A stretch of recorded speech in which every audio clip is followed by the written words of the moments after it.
Hi, everyone. In Math 155, we're going to start with Chapter 1, which is all about kind of like an introduction to problem solving and some basic number notation as well as graphs and charts. In sections 1 through 1 3, we're going to begin by estimating and also interpreting graphs. Okay. In the process of estimating and rounding, the reason why we oftentimes want to do this is we're looking for a computation that's a little bit easier to perform that will give us an approximate answer. So estimation is the process of finding an approximate answer to a math problem. Since the process of estimating uses rounding, let's review the rounding concepts. So to begin, we have to start with place value and the idea of place value. When we write a simple number, let's say like something like the number 325, each of these digits, so the digits themselves are the numbers 0 through 9, but a digit has a certain place value. In 325, the 3 is in the hundredths position, the 2 is in the tenths position, and then the 5 is in the ones position. So if you kind of break apart and you get to the real meaning of what the number 325 is, it represents 3 of the hundredths position plus 2 of the tens position plus 5 of the ones position. So 325 we can think of as being 300 plus 20 plus 5. It's important to be able to identify and name the different place value locations, which oftentimes, especially if you have a decimal, begins by identifying where the decimal is at. As we go to the left, it goes the ones position, then the tenths, and then the hundreds. And then from there, there's going to be a pattern that will repeat itself where you have the base and then tens and then hundreds of that thing. So the next position would be the thousands, then 10,000s, and then 100,000s. We then get into the millions, and then it goes 10 millions, 100 millions. And this pattern would continue. The next base would be the billions, and then you would get into 10 billions, 100 billions, before you would hit trillions. And it just keeps on going. Trillions, from there you would go to 10 trillions, 100 trillions, etc. If we move to the right of the decimal point, kind of the fractional portion of the number, it begins with the tenths position. So the spot immediately to the right of a decimal is the tenths, hundredths, thousandths, 10,000ths, 100,000ths, and then millions. And that pattern will repeat itself as well. The next step would be the 10 millionths, the 100 millionths, and then the billionths, etc. One of the important concepts that we want to know how to do is to round a number. Okay? And when they say to round a number, the first thing they're going to tell us is to which digit we're going to round it. So your first step is to identify the digit you're rounding to, and then it's the digit that immediately is to the right of it, which will tell us how we're going to round. The standard rounding rules say that if the digit to the right of our rounding place is from 0 through 4, we keep it the same and we make it all zeros behind it. So that's sometimes people say that's rounding down. If the digit to the right of the place value is 5 through a 9, then we're going to bump the number up 1, so we round up, and then everything else behind it would be zeros. Okay. For example, if we wanted to round the number 147.38 to the nearest $10, so we're looking for the tens position, and that would be the number 4. So here in this problem, 4 is in the tens position. In order to round that position, you have to look at the number that's to the right of it, which is the 7. Because the 7 is 5 or higher, that's going to take that 4 and it's going to bump it up to a 5. So everything in front of your place value stays the same. So the 1 stays the same. We're rounding to the tens digit. That 7 bumps that up to a 5. And then everything else behind our place value we turn into zeros. So to the nearest 10 spot, $147.38 would round to 150. Similarly, if we wanted to round, let's say, the number 0.1181 to the nearest hundredth, we have to begin by identifying the hundredths position. So to the decimal point to the right, it goes tens. Hundredths is right here. To round to that spot, we immediately look at the number to the right of it, which is an 8. Because, again, it's 5 or higher, that 8 is going to bump this number up 1. So it's going to turn into 0.12. And again, anything else that came behind it turns into a 0. So that would be rounding this to the nearest hundredths place. If we wanted to round 65,432,202 to the nearest million, we first identify the millions position, which is right here.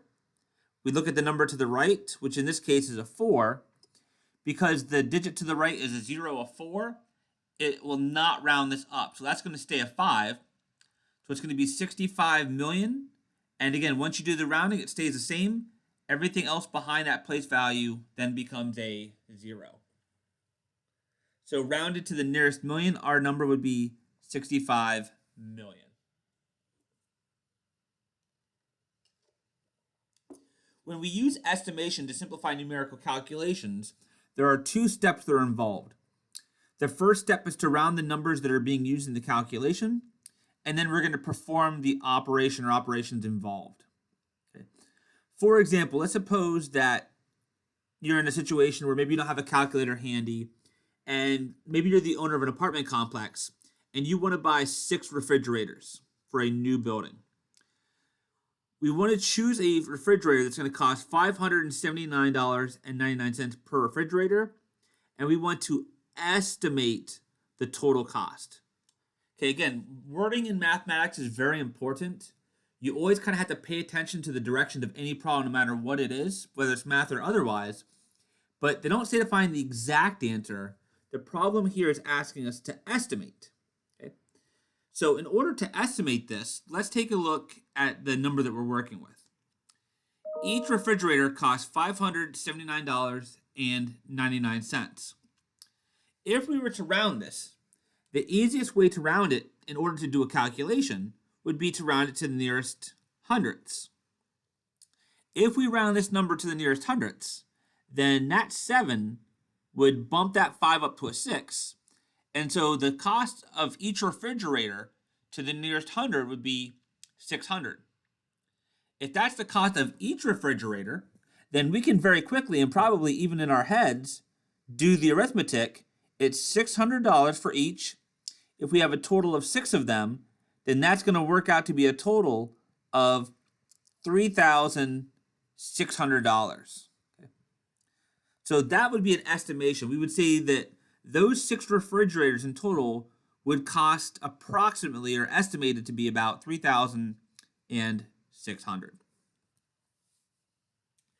Again, the reason why the estimate is nice for us is that when you round it, you get a number that's a lot easier to work with in a calculation. It's far easier to multiply 600 than what it is to have to multiply a number that's like $579.99. Furthermore, you can also ask the question of how do you think the true value or the true cost, which would be the exact answer, would compare to our estimated answer.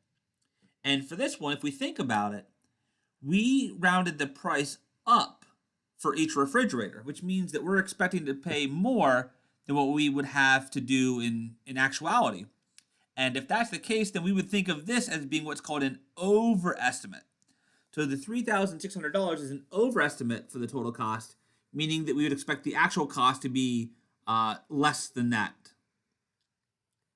This is just one way to estimate this. If you wanted perhaps a better estimation, you could have, for example, taken the same value, but maybe instead rounded it to the nearest $10. If you round this to the nearest $10, which is another way to do it, we're going to get a slightly different answer. So if I round it to the nearest tens position, this number to the right, which is a 9, would bump that up to an 8, and then we would get 580. We can go ahead and multiply that by 6. It's going to be a little more work, but not too bad. 6 times 8 is 48. Carry the 4. 6 times 5 is 30. So we would get about 3,480. This also would be an overestimate because I bumped each one up by a penny, but because I rounded to the tens instead of the hundredths, it would be a little bit better of an estimation. The trade-off is that in rounding only to the tens instead of the hundredths, the operation is a little bit more involved, but we still get a pretty good approximation.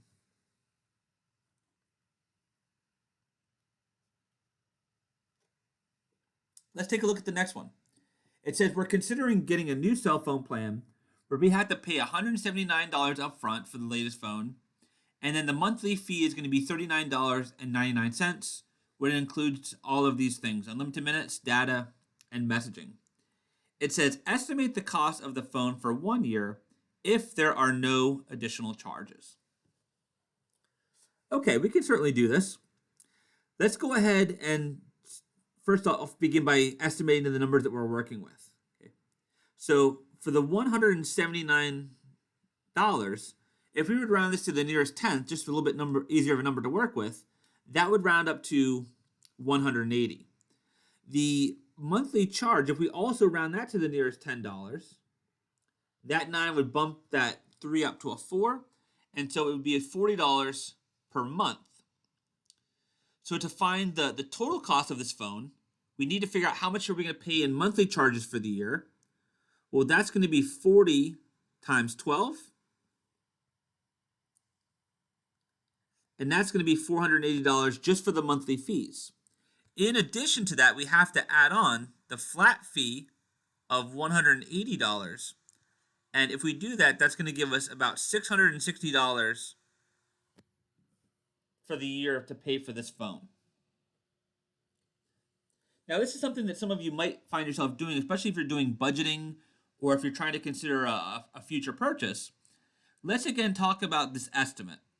Would this be an overestimate or an underestimate? Well, the two numbers that we used, 179 and 39.99, notice that we rounded both of them up. So because we rounded both of them up, we'd be slightly overpaying if we came up with a final price of $660. So this would actually be an overestimate, which means that the total cost would be a little bit less. In general, especially if you're trying to predict or budget for future expenses, it's always a good idea to overestimate, because if you do an overestimation, especially in a budget or something like this, then essentially what will happen is you'll be planning to spend more money than what it actually will cost.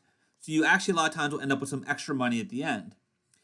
The fear and the danger a lot of times is if you do an underestimate. So if we would have rounded these down and we did an underestimate, then the true cost would be more than our estimate, and we would have to find somewhere to come up with that additional money that maybe we didn't budget or put away. So generally speaking, especially if you're going to do costs and things, if you're able to, it's always a good idea to try to overestimate when doing so. Let's take a look at another example.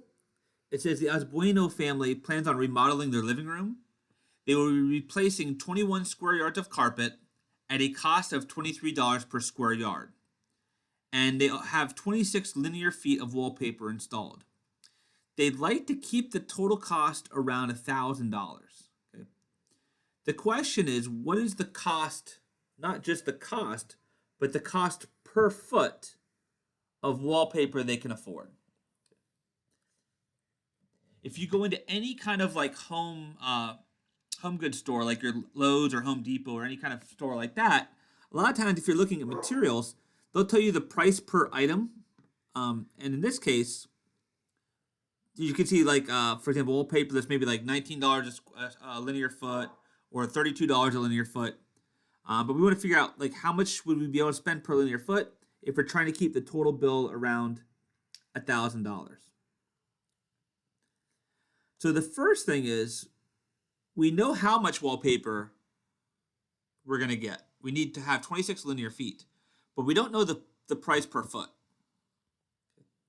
But in addition to wallpaper, we also need carpet. And we know that we're going to get 21 square yards of carpet, and each square yard is going to cost $23. So right off the top, we can figure out exactly how much money we're going to spend on the carpet. And then however much would be left over would be how much we'll have to spend on the wallpaper.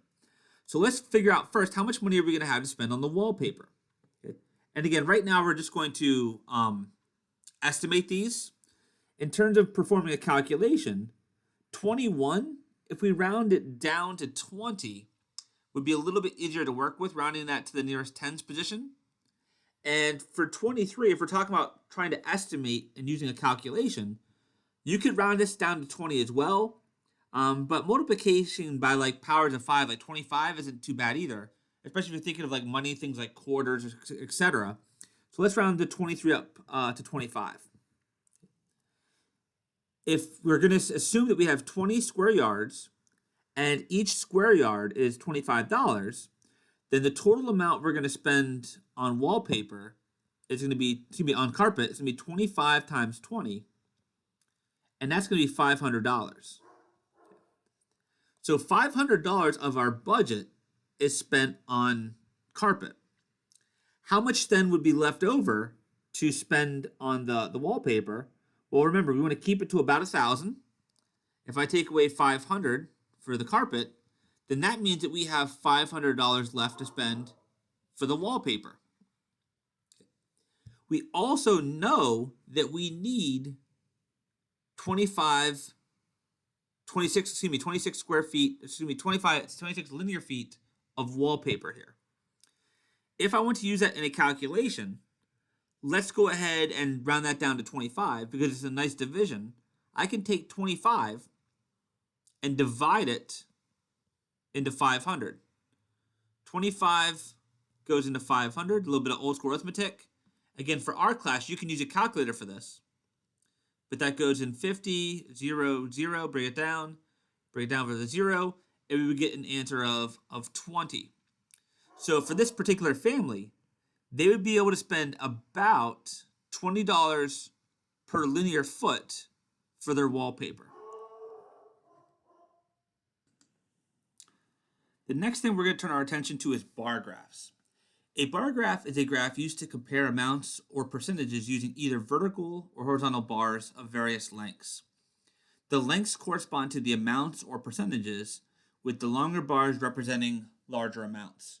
I'm sure most of you have have probably seen these over your career, whether it be in a math class or even just like in the nightly news or a newspaper. But typically, whenever you're reading a bar graph, before you even kind of look at the visual indicators, there's three things you should really look at in the beginning. The first thing is, what is the title of the bar graph? So what are we talking about here? In this case, it's the inventory of certain products or categories. So try to get a feel for exactly, before you dive too deep, what exactly am I looking at? This is information about what topic. The next thing you should want to look for is either a key or a legend, if one is present, or start to look at the labels of the axes. So the horizontal axis, which in math usually we call the x-axis, is the one that runs left and right. And the labels for the axis here are our different categories. Category 1, 2, 3, and 4. You would then also want to determine, well, what is the scale or the labels for the y-axis, the horizontal axis. And in this case, it's some kind of numerical count from 0, 1, 2, 3, 4, 5. So very quickly, we can look at this and say, okay, this is inventory, and I can tell that category 1 has an inventory level of 4. Okay. Here's an example. This one particular bar graph shows suicide rates by sex and age in 2014. So notice that here it's broken down according to both sex and age. So when I look at my horizontal axis, I see that kind of each grouping has two different bars. Within each grouping, we have, first of all, the age. So these two bars represent people that are ages 15 to 24. The blue bar, according to the key, is for males, and the orange bar is for females. Okay. We move over to this next grouping, and this would be the age group from 25 to 44. And again, it's broken according to gender, male and female. And then you can see it's 45 to 64, and then 65 plus. If we look at the vertical scale, again, these are rates, 0, 5, 10, 15, 20, 25. So the scale goes by fives, and it's not just 10 or 5 individuals or percent, it's a number per 100,000 of the population. Okay, so that's very important as well. These aren't actual counts. These are a proportion out of 100,000. Let's use the graph to find out about approximately how many there were per 100,000 for males in the age range of 15 to 24. So if we're looking for the age range of 15 to 24, that would be this grouping here. Males would be the blue bar, and we see that the height of this is going to be somewhere in between 15 to 20. Outside of that, it's kind of up to you to kind of use your own best judgment. Halfway in between 15 and 20 would be like 17.5. It looks to be maybe a shade over that. So maybe someone would answer 17, maybe somebody would answer 18. But as long as you're close in the ballpark, that would be fine. So we'll go with about 18 per 100,000. There's a follow-up question. It says, estimate the largest discrepancy between males and females in any age range. Okay. So here we're looking for the largest discrepancy or the largest difference. One of the things that's nice is we can very easily answer questions like that by visually looking at our bar graph. If we're looking for the largest discrepancy, that should be the biggest gap between the heights of the bars. And visually, if we look at it, let me do this for the first grouping. So the difference between the males and females would be this height here. For this group, it would be this. But it clearly looks like the biggest gap would be between males and females of age 65 or older. If we try to do kind of like an approximation here, it looks like the males come in somewhere a bit over 30, let's say maybe 31. The females bar looks like it's just about exactly at 5. And so when they're talking about discrepancy, that's like the difference we would subtract. And so it looks to be about 26 more. So for the age range of 65 and older, it looks like there's about 26 more suicides per 100,000 population amongst males as compared to females.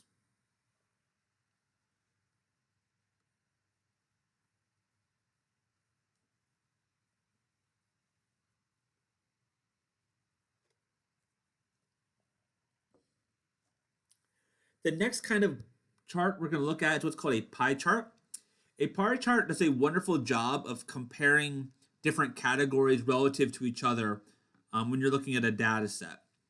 These are also sometimes called circle graphs, and they're done by constructing and drawing a circle and dividing it into parts called sectors, according to the size of the percentage of each proportion in the relative whole.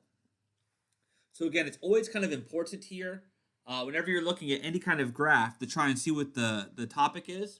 Here we're talking about sales. The different slices or pieces are according to the quarters of the year.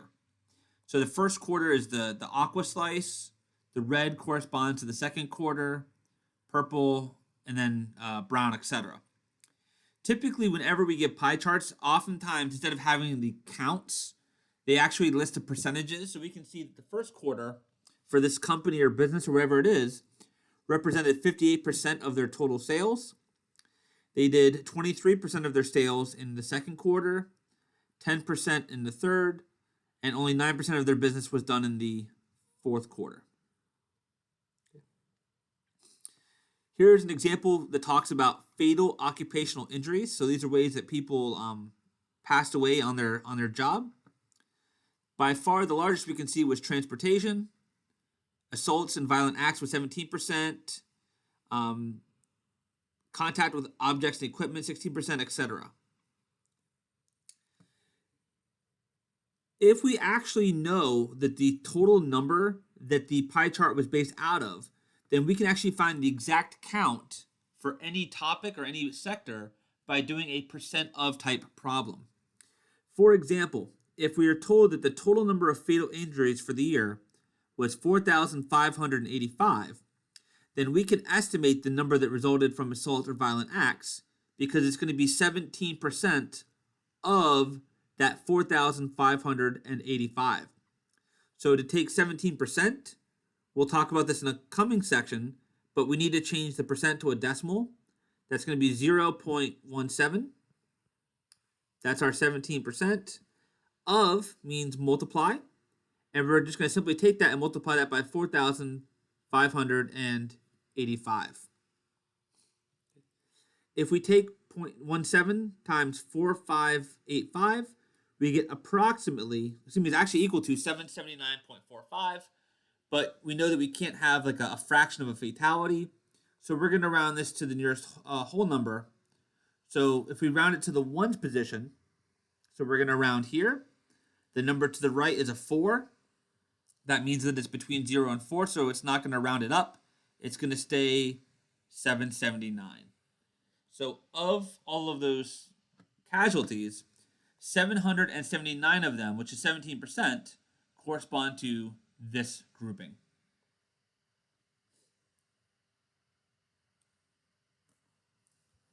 Another very popular type of graphical display is what's called a line graph. It could be a time series graph or just a general line graph as it may be. In a time series graph, what you have is a situation where the horizontal axis is labeled in terms of time units. It could be days, hours, minutes, quarters, etc. But here's an example. If we look at it, this would be a time series graph. The topic of this chart is about profit. The time series or the horizontal axis is labeled in terms of years starting with 2003. And the y-axis, the scale, is in tens of thousands of dollars of profit. So the 0, 1, 2, 3, 4, and 5 doesn't just correspond to 0, 1, 2, 3, 4, $5. They correspond to 10,000s of dollars. Let's take a look at estimating information from a line graph. Surprisingly, these two graphs are actually the same line graph, but the scale has been changed ever so slightly. So both of these graphs are about Americans in poverty from the years 1990 to 2015. Okay. If we look at the first graph, notice that the scale, it goes in terms of units of 5. So it starts at 0 and it goes 5, 10, 15, 20, 25, 30, 35, 40, etc. However, if we look at the second graph, notice the starting point here on the y-axis. Instead of starting at 0, it actually starts at the number 30. And the scale of this graph is it's counting by 2s. 32, 34, 36, 38, etc. Okay. So it's almost kind of like they took this first graph and it's almost kind of like they took it and they zoomed in to this and then changed the scale a little bit. And if you look at the overall picture, it creates a stark difference, even though it's essentially showing you and displaying the exact same information. Okay. Let's begin by finding the approximate number of Americans living in poverty in 2015. For this, I'm going to use the bottom graph because it's a little more zoomed in, so it might make it a little bit easier to read. So 2015 is this year right here. We trace it up, we find this point. We then trace it over to the y-axis, and it looks to be at about 44. So that would be 44 million Americans. So for part A, we would say about 44 million Americans were living in poverty in 2015. Let's find the average rate at which the number of Americans living in poverty changed between 95 to 2000. So here we're looking for a rate between 95 to 2000. So this, if you've ever seen the symbol, this little triangle, this is the Greek letter delta. It represents change in. So we want to find the change in poverty over the change in time. In the sciences, there's a formula that they like to use. It's the final amount. So the change of something, the delta of something, is the final minus the initial amount. So when we finish in the year 2000, the poverty level looks to be at about 32. And that kind of corresponded to the year 2000. When we started in 95, the initial amount looks to be, I'm not sure what the book is going to say, it looks to be about 37.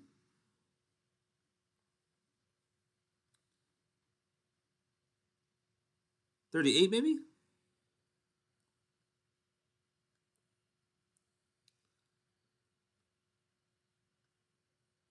Let me zoom in here. So for 95, when I'm looking at it, that looks to me to be about 37. So I'm going to go with 37. So 37, and this was corresponding to the year 1995. If we compute this in the numerator, 32 minus 37, that's going to be a negative 5, divided by, in the denominator, 2000 minus 1995 will give us 5. And then we'll talk about numbers here in a little bit, but negative 5 divided by 5 is going to be negative 1. And remember, keep in mind that with the scale of this is in millions. It's negative 1 million, and then the denominator was in years. Okay. So about negative 1 million per year. Some people might look at this and be like, wait a minute, it seems a little bit off to me. How do we have a negative rate? And the negative rate really makes sense. A negative rate corresponds to a quantity that is decreasing. And if you look at the general trend here, what was happening between 95 and 2000? Well, the answer is the poverty level was actually dropping. It was going down. So there was a decrease in the number of people that were in poverty. In particular, for each year, we kind of moved on from 95 to 2000. 1 million people less per year were living in poverty.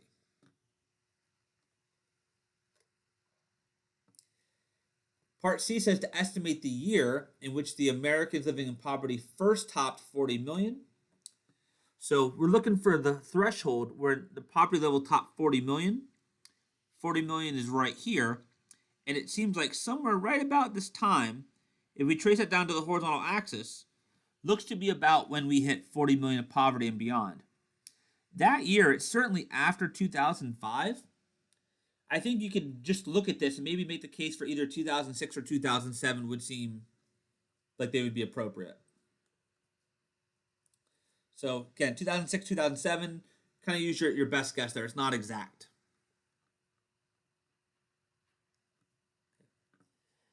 Question D says, which of the two graphs do you think gives a more accurate view of the poverty rate? And this is kind of a subjective answer.